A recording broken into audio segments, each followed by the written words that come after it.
মাধ্যাকর্ষণকে কি সত্যি কোনো প্রযুক্তির মাধ্যমে এড়ানো বা পুরোপুরি শূন্য করা সম্ভব? ভেবে দেখুন তো, সুইচ টিপলেই যদি আপনার গাড়িটা শূন্যে ভাসতে শুরু করে, এটা কি নিছকই সায়েন্স ফিকশন নাকি বিজ্ঞানের কাছাকাছি পৌঁছে গেছে?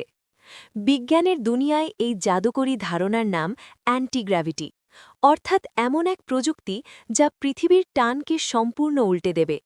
চমকে যাওয়ার মতো তথ্য হল, আইনস্টাইনের থিওরি অনুযায়ী গ্র্যাভিটি কোনো সাধারণ বল নয়, এটি হল স্পেস টাইম বা স্থানকালের বক্রতা।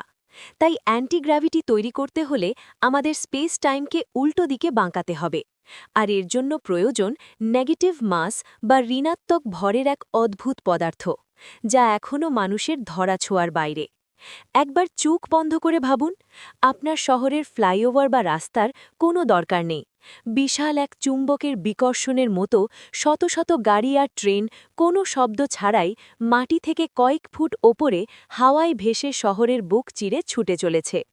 কিন্তু আসল টুইস্ট হল, বিজ্ঞানীরা সার্নের ল্যাবে অ্যান্টিম্যাটার বা প্রতিপদার্থ নিয়ে গবেষণা করছেন শুধু এটা দেখার জন্য যে অ্যান্টিম্যাটার কি মহাকর্ষের টানের নিচে পড়ে নাকি অ্যান্টিগ্র্যাভিটির প্রভাবে ওপরের দিকে ছুটে যায়। যদি সত্যি সত্যি অ্যান্টিগ্র্যাভিটি আবিষ্কার হয়ে যায়, তাহলে কি আমাদের চেনা পৃথিবীর পুরো চেহারাটাই চিরকালের জন্য বদলে যাবে না? আপনার কি মনে হয় কমেন্টে জানান।